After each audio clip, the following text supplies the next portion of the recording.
টালি প্রাইম টিউটোরিয়ালে আপনাদের সবাইকে স্বাগতম। আজকে আমি আলোচনা করব টালি প্রাইমে কিভাবে ভাউচার তৈরি করতে হয়। ভাউচার যে কোনো প্রতিষ্ঠানে একটি গুরুত্বপূর্ণ বিষয়। ব্যবসার প্রয়োজনে প্রতিনিয়ত আমাদের বিভিন্ন ধরনের ভাউচার এন্ট্রি করতে হয়, যেমন purchase voucher, sales voucher, debit voucher, credit voucher, receive voucher, payment voucher, journal voucher, contra voucher. আজকে আমি পারচেজ ভাউচার এবং সেলস ভাউচার নিয়ে আলোচনা করব। ব্যবসার প্রয়োজনে যে কোনো পণ্য ক্রয় করার সময় আমার পারচেজ ভাউচার এন্ট্রি করি এবং যে কোনো পণ্য বিক্রয় করার সময় আমরা সেলস ভাউচার এন্ট্রি করি। ভাউচার তৈরি করার আগে আমাদেরকে স্টক আইটেম তৈরি করে নিতে হবে। যেমন এইচপি ব্র্যান্ড শপ রংপুরের কিছু স্টক আইটেম আছে এখানে, কুলিং ফ্যান, স্পিকার, কিবোর্ড, এবং তারা এগুলো পিস হিসেবে ক্রয় করে। আজকে আমরা দেখব এই স্টক আইটেমগুলো কিভাবে পারচেস করতে হয় এবং কিভাবে সেলস করতে হয়। এরপর আমরা প্রয়োজনীয় দুটি লেজার তৈরি করে নেব। প্রথমটি হলো পারচেস লেজার এবং সেলস লেজার। পারচেস লেজারের আন্ডার হবে পারচেস অ্যাকাউন্টস এবং সেলস লেজারের আন্ডার হবে সেলস অ্যাকাউন্ট। কারণ ক্রয়কৃত পণ্যগুলো আমরা ক্রয় বহিতে লিপিবদ্ধ করব এবং সেলসকৃত পণ্যগুলো আমরা বিক্রয় বহিতে লিপিবদ্ধ করব। চলুন সরাসরি টালি প্রাইমে প্রবেশ করি। টালি প্রাইমে প্রবেশ করলাম। আমরা টালি প্রাইমে শুরুতে প্রথমে দুটি লেজার তৈরি করে নেব, একটি সেলস লেজার এবং একটি হলো পারচেস লেজার। কারণ আমরা যেগুলো ক্রয় করব সেগুলো ক্রয় বইতে লিপিবদ্ধ করব এবং যেগুলো বিক্রয় করব সেগুলো বিক্রয় বইতে লিপিবদ্ধ করব। লেজার দুটি ক্রিয়েট করার জন্য প্রথমে ক্রিয়েটে ক্লিক করব, তারপর এখান থেকে লেজার অপশনে যাব। এখানে আমরা লেজার দুটি তৈরি করব। প্রথমে পারচেস লেজার, পারচেস আন্ডার হবে পারচেস অ্যাকাউন্ট, ডিফল্ট সব ঠিক থাকবে, ইন্টারসেপ হিসেবে অ্যাকসেপ্ট করে নেব। তারপরে লেজারটি হলো sales ledger, sales ledger under হবে সেলস অ্যাকাউন্ট,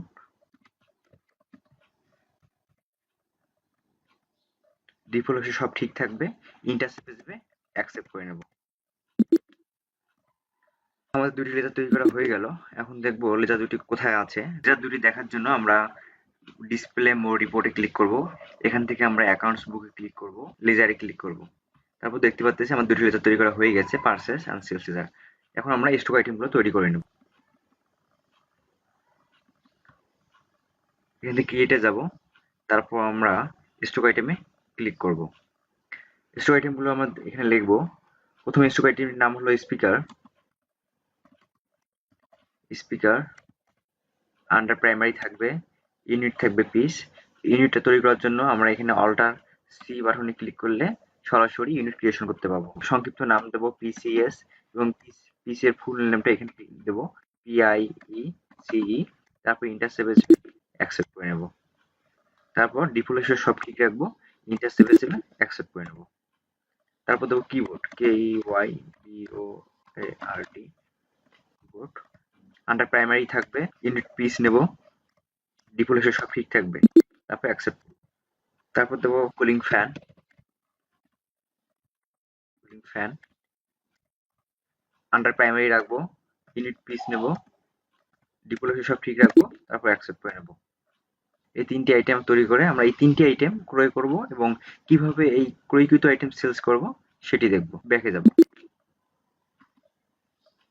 তারপর আমরা এখান থেকে এখন আমাদের তৈরিকৃত স্টক আইটেম গুলো দেখার জন্য আমরা ডিসপ্লে মোড রিপোর্টে ক্লিক করব। এখান থেকে আমরা ইনভেন্টরি বুকসে ক্লিক করব। এখান থেকে আমরা স্টক আইটেমে ক্লিক করলে দেখতে পাবো আমাদের তিনটি স্টক আইটেম তৈরি করা হয়ে গেছে। এখন আমরা এই তিনটি স্টক আইটেম আমাদের কোম্পানির প্রয়োজনে ক্রয় করব এবং আমাদের ক্রেতার কাছে বিক্রি করব। চলুন সেটি দেখা যাক। ব্যাকে ক্লিক করব, তারপর এখান থেকে আমরা ভাউচারে যাব। ভাউচারে যাওয়ার পর আমরা এখানে ভাউচারের নামগুলো দেখতে পাচ্ছি। এখান থেকে আমরা পারচেজ ভাউচারে ক্লিক করব। আমাদের পারচেজ ভাউচারটি অ্যাক্টিভ হয়ে গেছে। এখন আমাদের পূরণ করব এবং প্রথমে আমাদের দিতে হবে পারচেজ ইনভয়েস নাম্বার। আমাদের পারচেজ ইনভয়েস নাম্বারটা দিয়ে দিলাম, N123। তারপর ডেট দেব, অটোমেটিক ভাবে ডেট এখানে এসে গেছে 1 জুলাই 2020। সো আমি এটাই রাখবো। তারপর আমরা নগদে ক্রয় করব, সেহেতু ক্যাশ নেব এবং যাবতীয় ক্রয়কৃত পণ্যগুলো আমাদের ক্রয় বহিতে লিখিত থাকবে, সেজন্য আমার পারচেস লেজারটি এখানে সিলেক্ট করব। তারপর আমাদের কি কি আইটেম ক্রয় করব সেগুলোর নাম দিতে হবে। আমি দিলাম, প্রথমে দেবো কুলিং ফ্যান, কোয়ান্টিটির পরিমাণ অর্থাৎ কতগুলো কিনবো, আমি দিলাম 120টা কিনবো। তারপর রেট হবে 80 টাকা করে, তাহলে আমাদের অটোমেটিক অ্যামাউন্টের ঘরে বসে গেল টোটাল টাকাটা। তারপর ইন্টার চাপবো, তারপর স্পেস বাটনে ক্লিক করলে তারপরে লিস্ট অফ স্টোর আইটেম দেখাবে। এখান থেকে আমরা কিবোর্ড সিলেক্ট করব। কিবোর্ড নেব হলো 40 পিস, দাম হলো 250 টাকা করে। আমাদের টোটাল অ্যামাউন্টটা এসে গেছে অ্যামাউন্টের ঘরে। তারপর ইন্টার চাপবো, তারপর আবার স্পেস বাটনে ক্লিক করে এখান থেকে স্পিকারে ক্লিক করব। স্পিকারে ক্লিক করবো, আমরা কতগুলো স্পিকার কিনবো ধরে নিলাম 50টা স্পিকার কিনবো। পার প্রাইস দাম 400 টাকা করে। তারপর ইন্টারে ক্লিক করব, তারপর আবার ইন্টারে ক্লিক করব। আমাদের ক্রয়কৃত পণ্যের লিস্ট এখানে তৈরি করা হয়ে গেছে। তারপর আবার ইন্টার চাপবো। এখানে আমাদের দেখাচ্ছে 210 পিস, টোটাল 210 পিস হয়েছে এবং এর দাম হয়েছে 39,600 টাকা। তারপর আমরা ইন্টার চাপ ন্যারেশনে যাব। যদি আমাদের এখানে কিছু লেখা থাকে সেগুলো লিখবো। ধরে নিলাম পারচেজ বাই ক্যাশ, অর্থাৎ আমরা ক্যাশে কিনছি।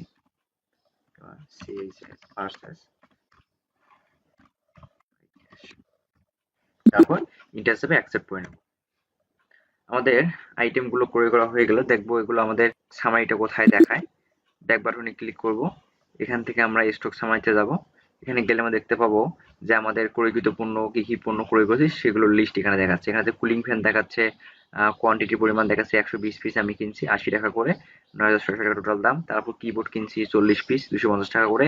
তারপর স্পিকার দেখাচ্ছে এখানে 50 পিস 400 টাকা করে। এখানে মোট আমাদের 210 পিস এবং আমাদের ক্রয়কৃত পণ্যের টোটাল দাম হলো 39,600 টাকা। এখন আমরা দেখবো এগুলো কিভাবে বিক্রি করব। আবার ভাউচারে যাব, ভাউচার থেকে আমরা সেলস ভাউচারে ক্লিক করব।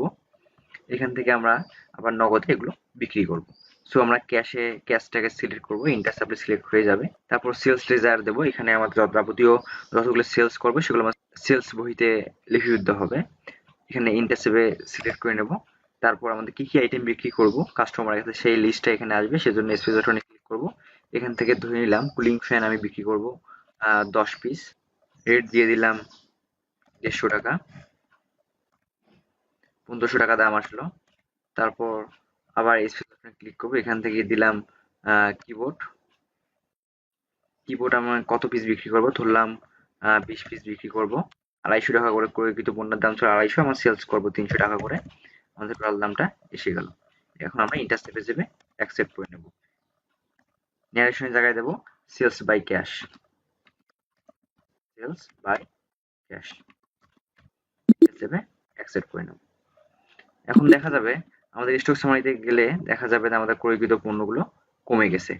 কারণ আমাদের পার্সেল যখন করেছিলাম যে পরিমাণ কোয়ান্টিটি ছিল ক্রয় করার পর সেই কোয়ান্টিটি আমাদের কমে গেছে। তারপর আমরা আবার ব্যাক বাটনে ক্লিক করব। এখান থেকে আমরা যদি আবার প্রফিট অ্যান্ড লসে যাই, এখানে প্রফিট অ্যান্ড লসে গেলে আমরা দেখতে পাবো সেলস করছি 7,500 টাকা, ক্লোজিং স্টক আছে 33,800 টাকা এবং আমরা নিট প্রফিট করছি 1,700 টাকা। এভাবেই আমরা ভাউচার ক্রিয়েট করব এবং আমাদের দৈনন্দিন যে প্রোডাক্টগুলো ভাউচারের মধ্যে বিক্রি করবো সেগুলো দেখার জন্য আমাদের ডে বুকে ক্লিক করব। ডে বুকে গেলে আমরা 1 তারিখে যতগুলো ভাউচার এন্ট্রি করছি সেগুলো এখানে সামারি আকারে দেখাবে। আমাদের দেখাচ্ছে 1 জুলাই দুটা আমি ভাউচার এন্ট্রি করছি। প্রথমটি হলো সেলস ভাউচার, পরেরটি হলো পারচেজ ভাউচার। সো এইভাবে আমরা পারচেজ এবং সেলস ভাউচার এন্ট্রি করব এবং আমাদের রিপোর্টগুলো ডিসপ্লে অ্যান্ড মোড়ে গিয়ে আমরা রিপোর্টগুলো দেখতে পাবো এবং স্টোর সামারিতে গেলে আমাদের স্টকগুলো দেখতে পাবো। আজকে এই পর্যন্তই। আশা করি ভিডিওটি সবাই ভালো লাগছে। পরের ভিডিওতে অন্য কিছু নিয়ে আলোচনা করব। ভালো থাকবেন সবাই।